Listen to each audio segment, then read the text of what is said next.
I mentioned that I had always been taught that Jacksonville had unlimited potential. My dad believed that. My dad believed that Jacksonville was not the city it could be. That just, the potential was just enormous. And, he kind of drilled that in my, I believed him. I mean, if my dad said it, it was true. I don't care what anybody said. If my dad said it, it was true. And I believed it. And I saw the potential in Jacksonville. I had been up to Minnesota with the Air Force. I had been all over the Southwest. And I'd seen how people could live together.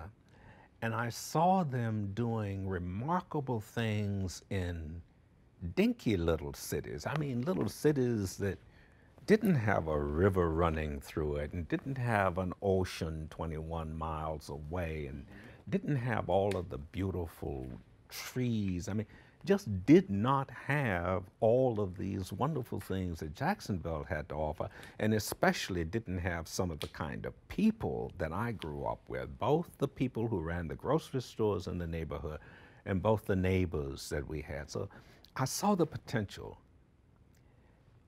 but I didn't see my being able to have any effect on making change in Jacksonville at the post office. But when I read about the anti-poverty program and what its mission was, there were the opportunities. And I wanted to be a part of it.